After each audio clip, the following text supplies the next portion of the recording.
1 কিমি সমান সমান 1000 মিটার, 1 আওয়ার সমান সমান 3600 সেকেন্ড। আমরা কি করব, কিমিটাকে মিটারে নিয়ে আসবো আর আওয়ারটাকে সেকেন্ডে নিয়ে আসবো। তো আমরা জানি 3600 সেকেন্ডে যদি কিমি পার আওয়ার বলে সেক্ষেত্রে কী করে নিয়ে যাব। 3600 সেকেন্ড সমান সমান 1000 মিটার,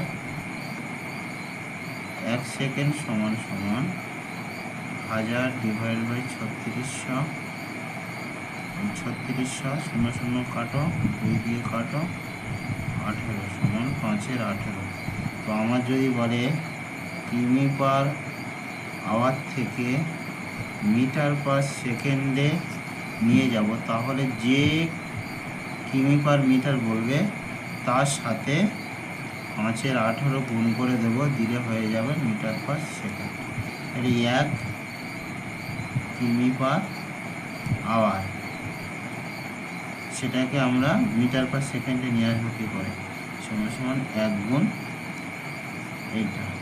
আর যদি বলে 1 মিটার পার সেকেন্ড সমান সমান কত কিমি পার আওয়ার, সেক্ষেত্রে কী করতে হবে, এই জিনিসটা উল্টে দিতে হবে।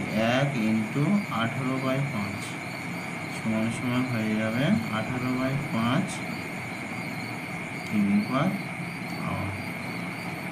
এই একটা, আর এটা সমান 5/18 মিটার পার সেকেন্ড।